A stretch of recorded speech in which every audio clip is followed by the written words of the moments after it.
جو لوگ کافر ہیں ان کی مثال اس شخص کی سی ہے جو کسی ایسی چیز کو آواز دے جو پکار اور آواز کے سوا کچھ سن نہ سکے۔ یہ بہرے ہیں، گونگے ہیں، اندھے ہیں کہ کچھ سمجھ ہی نہیں سکتے۔ اے اہل ایمان، جو پاکیزہ چیزیں ہم نے تم کو عطا فرمائی ہیں ان کو کھاؤ، اور اگر اللہ ہی کے بندے ہو تو اس کی نعمتوں کا شکر بھی ادا کرو۔ اس نے تو تم پر بس مرا ہوا جانور اور لہو اور سور کا گوشت اور جس چیز پر اللہ کے سوا کسی اور کا نام پکارا جائے حرام کر دیا ہے۔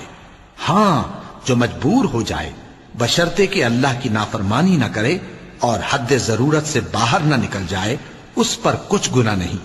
بے شک اللہ بخشنے والا ہے، رحم کرنے والا ہے۔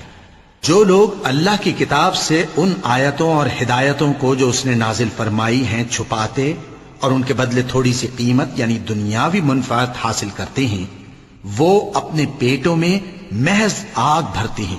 ایسے لوگوں سے اللہ قیامت کے دن نہ کلام کرے گا اور نہ ان کو گناہوں سے پاک کرے گا، اور ان کے لیے دکھ دینے والا عذاب ہے۔ یہ وہ لوگ ہیں جنہوں نے ہدایت چھوڑ کر گمراہی اور بخشش چھوڑ کر عذاب خرید لیا۔ یہ آتش جہنم کی کیسی برداشت کرنے والے ہیں۔